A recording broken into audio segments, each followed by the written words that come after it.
بسم اللہ الرحمن الرحیم۔ حضرت خواجہ قطب الدین بختیار کاکی رحمۃ اللہ علیہ کی ذات گرامی ہندوستان میں سلسلہ چشتیہ کے ان عظیم ترین ہستیوں میں سے ہے جن کے توسط سے اس سلسلہ چشتیہ کو پھلنے پھولنے کا موقع ملا اور بے شمار راہ سے دور لوگوں کو ہدایت نصیب ہوئی۔ آپ کی ولادت باسعادت سن 582 ہجری کو ماوراء النہر کے مشہور علاقہ قصبہ اوش میں ہوئی تھی۔ آپ کا سلسلہ نسب چند واسطوں سے ہو کر حضرت جعفر صادق رحمۃ اللہ علیہ سے ملتا ہے۔ جب آپ کی عمر محض 1.5 سال تھی، آپ کے والد محترم سید کمال الدین احمد بن موسیٰ اس دار فانی سے رخصت ہو گئے۔ آپ والدہ کی زیر تربیت رہے۔ جب آپ کی عمر 5 برس کی ہوئی تو والدہ نے ہمسائی عورت کے ہمراہ تختی وغیرہ لے کر معلم کے پاس روانہ کیا۔ درمیان راستہ میں ایک بزرگ نے بچے کو شیخ ابو حفص اوشی کے درسگاہ میں پہنچا دیا اور شیخ سے ارشاد فرمایا کہ احکم الحاکمین کا حکم ہے کہ اس بچہ پر خصوصی توجہ دی جائے۔ کچھ دنوں تک ان کے زیر سایہ ظاہری علوم کی تحصیل مشغول رہے۔ بعد ازاں قاضی حمید الدین ناگوری کی خدمت میں علوم ظاہرہ کی تکمیل فرمائی۔ بلوغ کے ابتدائی زمانے میں باطنی علوم کی تحصیل کا شوق پیدا ہوا اور یہ شوق انہیں اس ولی کامل خضر طریقت کے دربار میں پہنچا دیا جن کی رہبری میں کمال کے مدارج تک پہنچنا مقدر تھا۔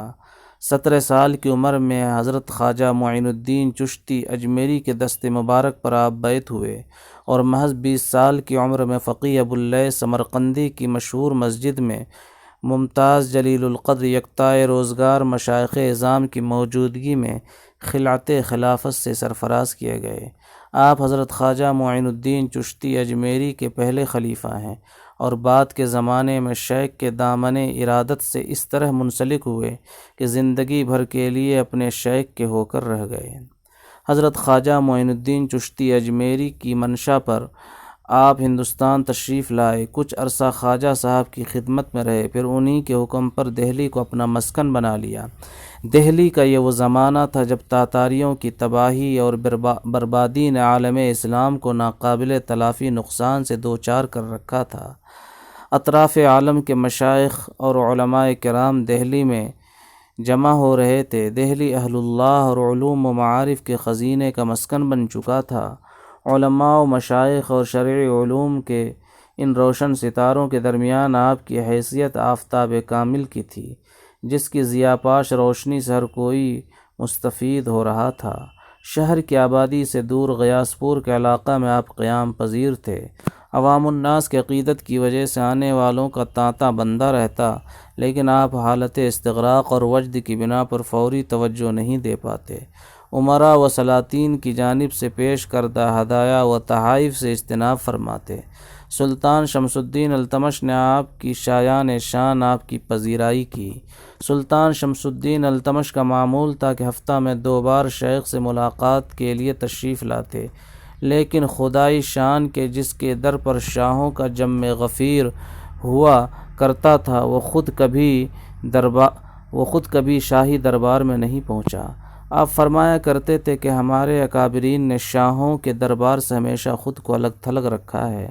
اگر میں دربار شاہی میں حاضری دینے لگوں تو ان نفوس قدسیہ کو کیا جواب دوں گا؟ آپ ہمیشہ عبادت و ریاضت میں مشغول رہا کرتے تھے۔ ہر دن 100 رکعت نفل نماز کا معمول تھا، نیز رات کو 3000 درود شریف پڑھا کرتے تھے۔ شادی کے بعد 3-4 دنوں تک مصروفیت کی وجہ سے اہتمام باقی نہیں رہا۔ آپ کے خادم انیس احمد نے خواب دیکھا کہ ایک عالی شان محل ہے، باہر مشائخ اعظام کا بڑا مجمع ہے، دروازے پر حضرت عبداللہ بن مسعود رضی اللہ عنہ لوگوں کا پیغام اندر پہنچا رہے ہیں۔ میں نے بھی ملاقات کا پیغام بھجوایا، جواب آیا کہ ابھی تم اس کے اہل نہیں ہو، البتہ قطب الدین بختیار کاکی سے عرض کرنا کہ 3 دنوں سے ہمارا تحفہ نہیں آیا ہے۔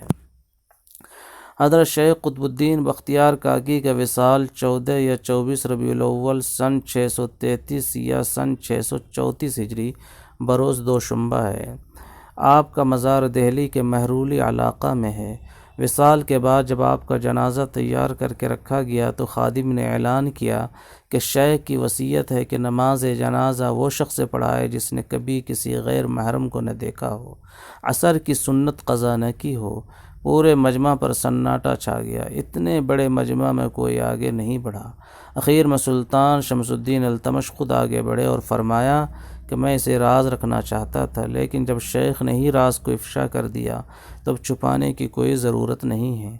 آپ کا حلقہ ارادت بہت وسیع تھا، آپ کے خلفاء کی تعداد بھی بہت زیادہ تھی، لیکن آپ کے 3 خلفاء کا سلسلہ پورے بر صغیر میں جاری ہے۔ آپ کے سب سے مشہور خلیفہ شیخ فرید الدین گنج شکر رحمۃ اللہ علیہ ہیں۔ بعد کے زمانے میں خلق خدا نے ان خلفاء کے ذریعے شیخ کے کمالات سے دینی و روحانی تسکین حاصل کی۔ آج بھی پورے بر صغیر میں سلسلہ چشتیہ کے کابرین کی سند شیخ قطب الدین بختیار کاکی رحمۃ اللہ علیہ سے جا کر ملتی ہے۔ رحمۃ اللہ علیہ رحمتاً واسعہ۔